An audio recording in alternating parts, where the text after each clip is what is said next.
And I'm Ella. And welcome to another day of the wordy workout. So, we are going to give you 4 words, and each word has an action or a workout that you have to do when you hear those words. When you're listening to the story in a little while that Nathan is going to tell us, you need to be listening really carefully so that you can hear these words. So we'll tell you the words. So the first word is women.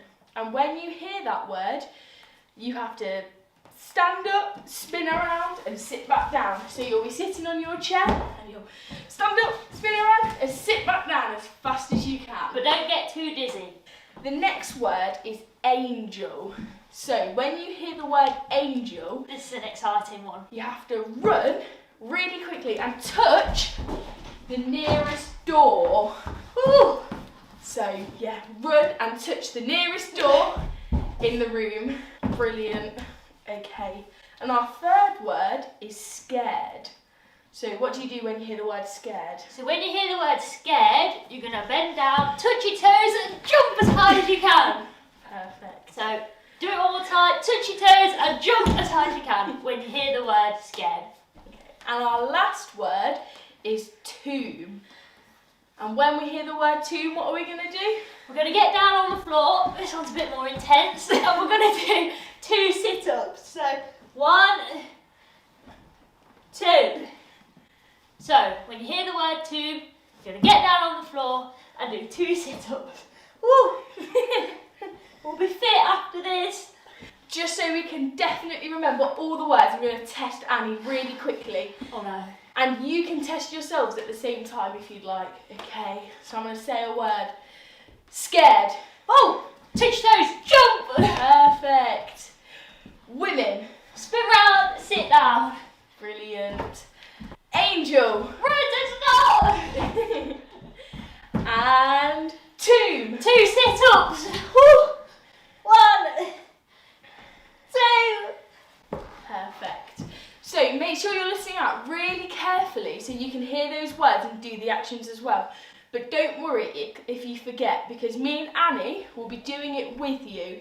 So we will be in the corner of the video and we will be doing the actions with you. So if you forget, don't worry, just look at us.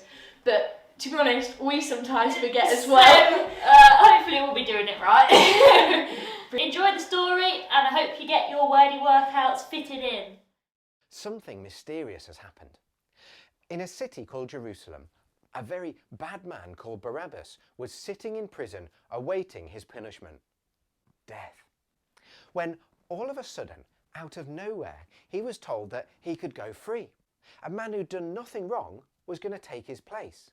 This man, he was going to die on a cross. Why was this happening? Well, it was a total mystery. Jesus was the man who was going to take the place of Barabbas. Jesus had lived a really good life. In fact, he hadn't done anything wrong, ever. He made sick people better, and he told everyone about God. Jesus said that he was God's son and the king that God had promised.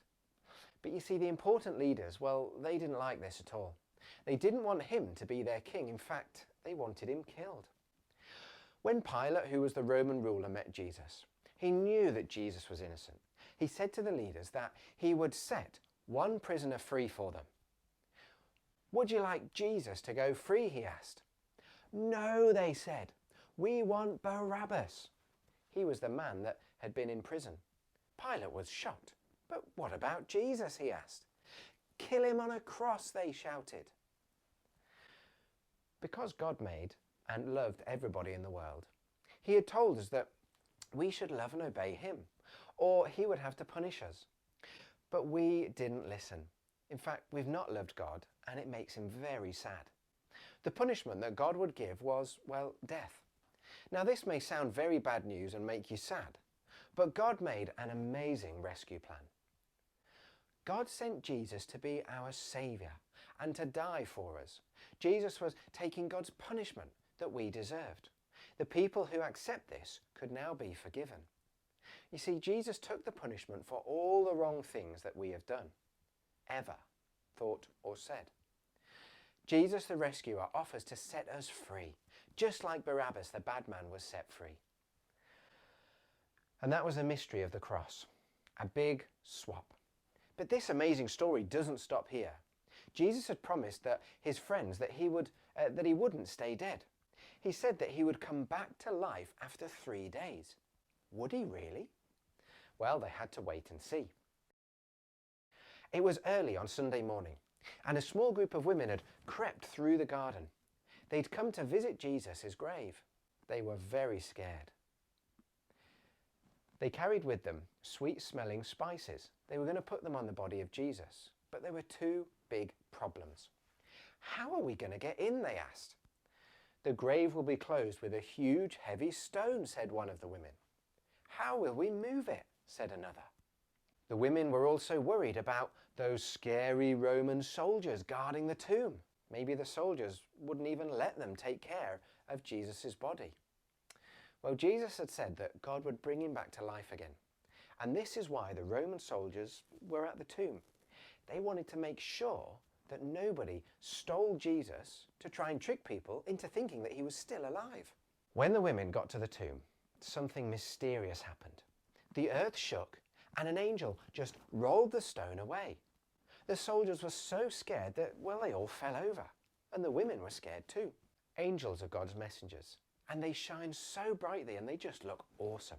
Perhaps that's because they've spent so much time close to God, who is so perfect and powerful. Well, the angel told them not to be afraid. He said, Jesus isn't here. He's alive, just like he said. The tomb is empty, and go and tell all his friends. You see, the women, they then ran to go and tell the friends of Jesus, and Peter and John came running to see what had happened.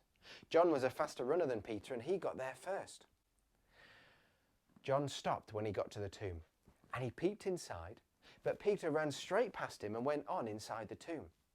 The tomb was empty, and they both saw the cloth the body had been wrapped in, but there was no body. They went away wondering what on earth had happened. Jesus' body had gone. It could not have been stolen because the soldiers were guarding it. So where is it? Was the angel really right? Had Jesus really come back to life? He said that he would. But dead people don't come back to life, do they? Well, it was all very mysterious. As Mary stood outside the tomb crying, she loved Jesus and she didn't know where his body was. She took another look into the tomb. This time, she saw two angels. They asked her why she was crying.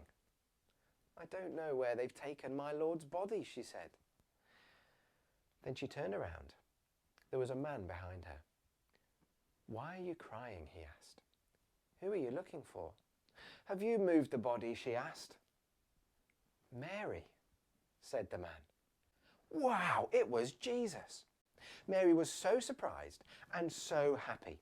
She wanted to hold on tightly to Jesus forever.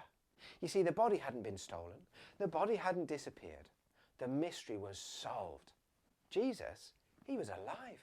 Jesus gave Mary a special job to do. He wanted her to tell all his friends that he was alive. Mary was so happy to have such good news to tell people. Jesus was so powerful, he was even stronger than death. Everything that Jesus said would happen did happen. Jesus is alive today, and we can celebrate that he died and came alive again. We can be friends with Jesus, just like Mary, Peter, and John.